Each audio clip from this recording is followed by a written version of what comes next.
Hello friends, it's time once again to talk about everyone's favorite radioactive reptile, the king of the monsters himself, Godzilla. And today we're diving into something special. No, not a nuclear reactor because we've all seen how that turns out, but the Godzilla 1991 Gallery Diorama by Diamond Select Toys, because when it comes to kaiju collectibles, these guys know their stuff. Now, I have to start by saying the Godzilla 1991 is my second favorite version of the big guy, right behind the 1974 version, which, if you're a loyal viewer, you know I already covered when I unboxed Diamond Select's incredible bust of Godzilla 1974 in another video. So, naturally, when I saw this Godzilla vs. King Ghidorah inspired diorama, I knew I had to get my hands on it. And let me tell you, it does not disappoint. Mostly. Now, right out of the box, this thing looks fantastic. It's officially licensed by Toho, which means no cheap knockoff nonsense. You won't be getting Lizardzilla or Radioactive Iguana King here. No, this is the real deal. The sculpting is top-notch, capturing the intimidating bulk of Godzilla in the 1991 film. Designed by Joe Allard and sculpted by Jorge Santos Souza, this beastly boy stands approximately 10 inches tall with an 8-inch length and a 6-inch width, which, let's be honest, feels a lot bigger in person. Kinda like that one uncle who claims he's 5'11" but is totally 5'8" at best. And can we talk about his face? This expression, it's so intense. He looks like he just walked in on someone microwaving fish in the office break room. He's furious. And honestly, I love it. The sculptors did an amazing job capturing that ferocious, I'm about to atomic breath your whole city energy. One of the things that really impressed me here is the multi-shading in the paint job. A lot of Godzilla figures just tend to slap on a flat, dark gray. But this diorama actually has depth to it.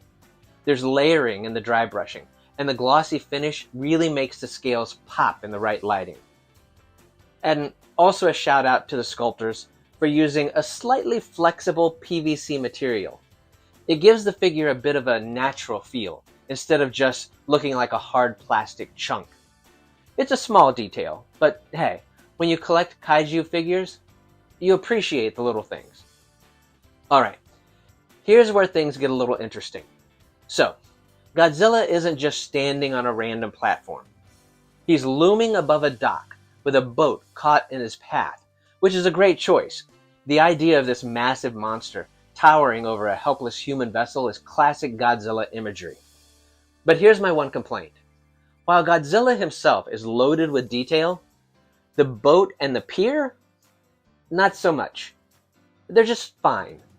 Now, don't get me wrong, it's a cool touch, and I appreciate it being there. But if they had a little more detailing, this diorama would be over-the-top amazing. Right now, it's just great, which, don't get me wrong, is still better than 90% of Godzilla collectibles out there. Now, here's the part I wasn't expecting to obsess over. The water. I can't even fully explain why, but the sculpted waves and translucent paint job really do it for me. I mean, there's something about the way it catches the light that makes it feel alive, like it's actually moving. It's weird, I know. I came for Godzilla, and I stayed for the ocean. But hey, sometimes life surprises you. Now, if you're thinking, wow, this is great, but what if I want more? Well, good news. You can also get the King Ghidorah Gallery diorama, and the two pieces actually combine together to create an epic, larger-than-life battle scene, which is just chef's kiss. Now, I haven't got this piece yet, but if you have the space, this is definitely the way to display them together. Now, if you're someone who doesn't like taking your figures out of the box, don't worry, Diamond Select thought of you too. The diorama comes in a full-color window box, so you can still admire the figure without ever setting it free. But let's be honest, this thing deserves to be displayed. Let it breathe. And since we're celebrating 65 years of Godzilla here, there's a few fun facts about this big guy, I'll tell you. Number 1, Godzilla once fought Charles Barkley in a Nike commercial. Yeah, that actually happened. And no, it doesn't make any sense. 2. The original Godzilla suit from 1954 was so heavy, over 200 pounds, that the actor inside could barely move and almost drowned during filming. 3. Godzilla has a star on the Hollywood Walk of Fame. So yes, technically, he's a more accomplished actor than half of the people in your favorite movies. 4.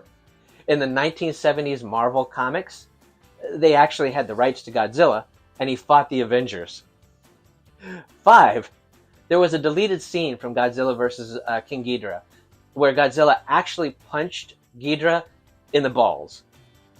Just let that sink in for a moment.